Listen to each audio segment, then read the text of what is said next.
ఆంధ్రప్రదేశ్లో మహిళలకు రక్షణ లేదు, మహిళలకు రక్షణ లేదంటూ రోడ్లెక్కి గగ్గోలు పెడుతున్న వైసీపీ నాయకులు మరి ఈ రోజు వాళ్ళ ఎమ్మెల్యే అయినటువంటి ఆలూరు ఎమ్మెల్యే విరూపాక్ష ఒక ఎస్సీ మహిళ బట్టలు నడి రోడ్డు మీద చింపటం ఏంటంటారు? ఎలా చూడాలంటారు అసలు ఇదంతా? అసలు ఏముందండి, జగన్మోహన్ రెడ్డి గారు రేపు విరూపాక్ష దగ్గరికి వెళ్తాడు.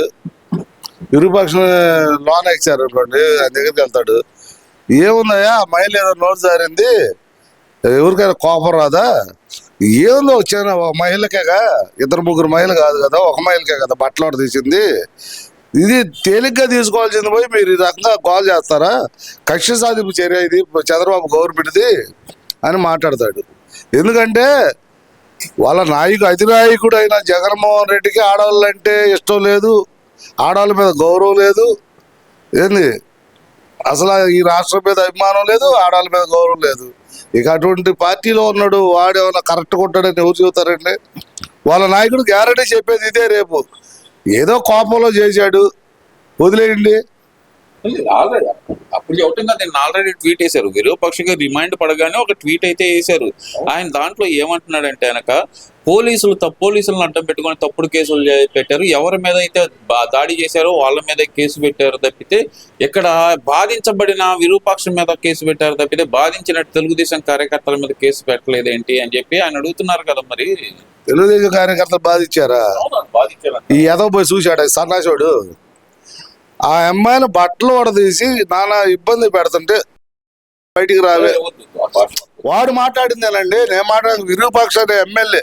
వాడు ఎట్ట ఎమ్మెల్యే అయ్యాడో వాడు నాకు తెలియదు, కానీ వాడు మాట్లాడిన భాషే. ఒక ఎస్సీ మహిళ అమ్మాయి, ఆ అమ్మాయిని ఇష్టం వచ్చినట్టు బట్టలు చింపి నానా గందరగోళం చేస్తే తెలుగుదేశం నాయకుడు కారు వేసుకొని వెళ్ళాడు అడ్డం పడతానికి.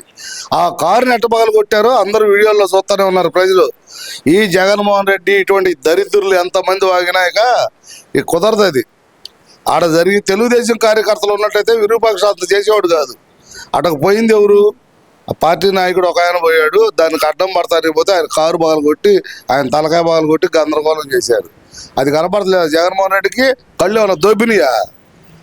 అన్నం తింటాడా? జగన్మోహన్ రెడ్డి అనేవాడు మొన్న అంటున్నాడు చంద్రబాబుని పట్టుకొని, అన్నం తింటున్నావు గడ్డి తింటున్నావు అని. నువ్వేం తింటున్నారా సన్నాచోడ?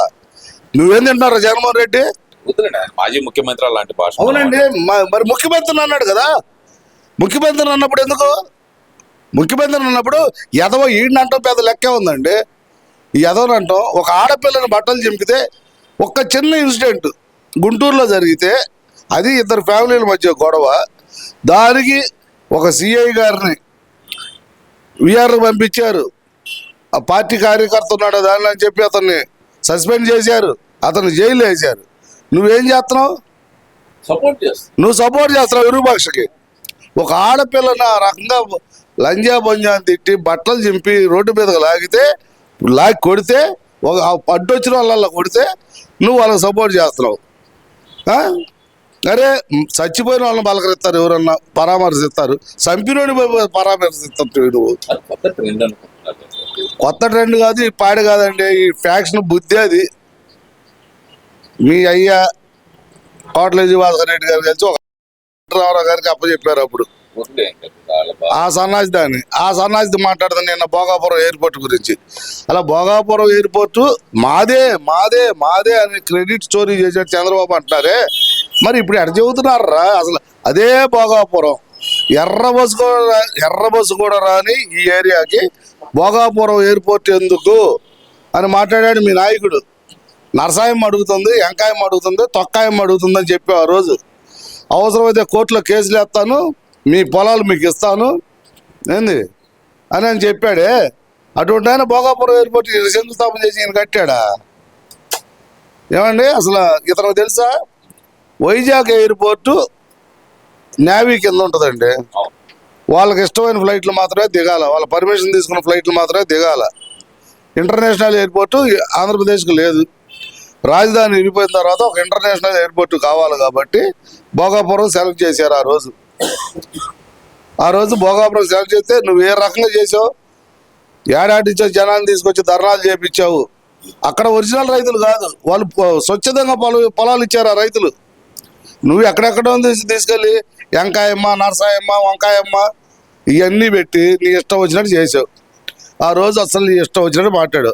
ఇవాళ గుడ్డు అమర్నాథ్ అంటున్నాడు భోగాపురానికి దారెట్టు ఉందని. ఒరే ఎదవా మావి గారికి దారెట్టో చెప్పరా ముందు. అరే సన్నాసి అమర్నాథ్గా భోగాపురానికి దారి లేదన్నావు కరెక్టే. నిన్న బస్సులన్నీ ఎట్ట పోయినాయి భోగాపురం? చూడలేదంట. వేలాది బస్సులు పోయినాయి కదా. నీ మావి గారికి ఏమైనా పోయిందా?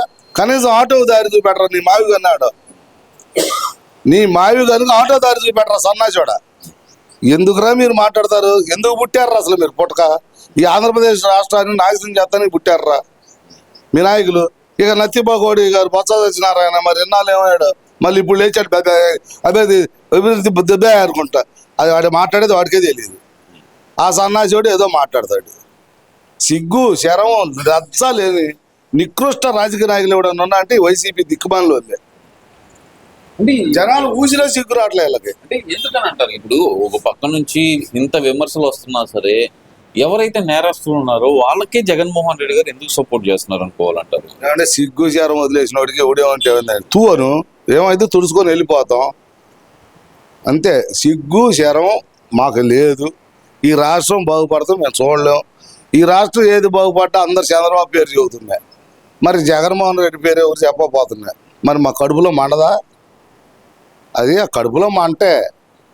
అలా భోగాపురం ఎయిర్పోర్ట్ గురించి ప్రధానమంత్రి వచ్చి ప్రతి ఒక్క కంపెనీలు ప్రతి ఒక్కళ్ళు ఆంధ్రప్రదేశ్లో పెట్టుబడి పెడతానికి రెడీగా ఉంటున్నారని ప్రధానమంత్రి అంటూ చెబితే ఈ దిక్కుమాల సన్నాసులకు ఏం తెలిసింది? ఇది వీళ్ళకి ఎంతసేపటికి వాడే కోడిగుడ్డు మీద ఏకలు మీకోవటం. ఇంకొక ఆమెమో అప్పుడప్పుడు సౌరవం పౌరం సరి చేసుకొని ముసలి కుక్క లక్ష్మీభారతి అదేం చేసిద్ది అది దానికే తెలియదు. అది వచ్చి పెద్ద షో చేసిద్ది. ఇక్కడ నిన్న అంటుంది భోగాపురానికి అల్లూరు సీతారామరాజు పేరు ఎందుకు, బాబు పేరు పెట్టవచ్చు కదా అని. బాబు పేరు నీలాగో నీ సన్నాసి నాయకుడు లాగో మా నాయకుడు ఉండరు. అల్లూరు సీతారామరాజు ఒక స్వతంత్ర సమరయోధుడు. మన్యం జిల్లాలో అతను మన్యం వీరుడు కాబట్టి ఆయన పేరు పెట్టారు. నీకు తెప్పిందే ఒక నాయకుడిని కడుపును పెట్టుకున్నావు, ఓ మహానాయకుడిని కడుపును పెట్టుకున్నావు సన్నాసి మొకందాన. ఇవాళ మళ్ళీ ఇంకా బయలుదేరావు. సిగ్గు సార్ అసలు ఏమన్నా నీ కొడుకు రానీయుడు ఆ కోటిగాడిని కూడా నాశనం చేసింది. దీనికి ఇంకా సిగ్గు రావట్లా. సరే ఇవన్నీ కాదు కానీ అంటే అసలు ముఖ్యంగా ఎలా చూడాలంటారు ఇదంతా? అసలు ఎందుకని అంటారు వీళ్ళు పదే పదే భోగాపురం క్రెడిట్ ఒక వైపు నుంచి వాళ్ళు కొట్టేయాలని చూస్తున్నాయి, మరోవైపు ఏదైతే గనక గుడివాడ అమర్నాథ్ గారు అక్కడికి దారి లేదంటాం కానీ అక్కడ ఫ్లైట్లు రావని చెప్పి కొంతమంది చేత ప్రచారం చేపించడం కానీ ఇదంతా అసలు ఎలా చూడాలంటారు? ఓ పక్కన క్రెడిట్ మాదే అంటున్నారు, మరోవైపు చూస్తే అక్కడ ఫ్లైట్లు రావంటున్నారు, అక్కడికి బాట లేదంటున్నారు. ఇవన్నీ ఎలా చూడాలంటారు? మరి ఏముందండి భోగాపురం ఓపెన్ చేసిన కానీ ఆ వచ్చిన జనాన్ని చూసి ఇలా కడుపులో మంట ఈర్ష్య. పవన్ కళ్యాణ్కి పేరు వస్తుంది, చంద్రబాబు పేరు వస్తుంది, లోకేష్ పేరు వస్తుంది. మాకే ఏలా ప్రతి ఒక్కటి ఇదే కదండి వాళ్ళు మాట్లాడేది. భోగాపురం అంటాడు అసలు అట్ట కదండి. వెలుగొండ ప్రాజెక్ట్ ఉంది, జాతికి అంకితం చేశాడు. ఒక్క నీళ్ళు వచ్చినాయా? ఏది చంద్రబాబు నాయుడు పేరు రాకూడదని చెప్పి అడవాడిగా జాతికి అంకితం చేశాడు వెలుగొండ ప్రాజెక్టుని. తర్వాత ఎంత పని చేయాల్సి వస్తుంది ఇప్పుడు వెలుగొండ ప్రాజెక్టుకి? కొన్ని వేల కోట్లు అవుతుంది. అవునా? అసలు వీళ్ళకి సిగ్గు లేదా? సిగ్గుందా? రైతుల్లో ఇవాళ వెలుగొండ ప్రాజెక్ట్ ఏంది, నువ్వు జాతికి అంకితం చేసిన రోజు వెలుగొండ ప్రాజెక్ట్ ఏంది? ఒకసారి చెప్పమానండి. వీళ్ళ బతుకంతా క్రెడిట్ చోరీ చంద్రబాబుది కాదు, మీరే చోరీ. వద్దనేది మీరే, కట్టామనేది మీరే. అసలు డిఎస్సి మేమేద్దాం అనుకున్నాం. లక్షల మంది అభ్యర్థులు వస్తారు, ఓ 16 మంది 17,000 మంది ఎన్నికవుతారు, తత్తిమాలకు అన్యాయం జరిగిద్దని మేము డిఎస్సి లేదు అంటాడు. అంటే వచ్చినోడికల్లా ఉద్యోగం వచ్చిందా? డిఎస్సి కానీ ఏదన్నా ఎగ్జామ్ రాయాలా, ఎగ్జామ్లో పాస్ అయిన వాళ్ళకి మెరిట్ స్టూడెంట్స్కి ఇస్తారు. అది కూడా తెలీదా మీకు? నిన్ను ముఖ్యమంత్రిగా ఎన్నుకోవటం ఆంధ్రప్రదేశ్ రాష్ట్ర ప్రజలు చేసుకున్న దౌర్భాగ్యం.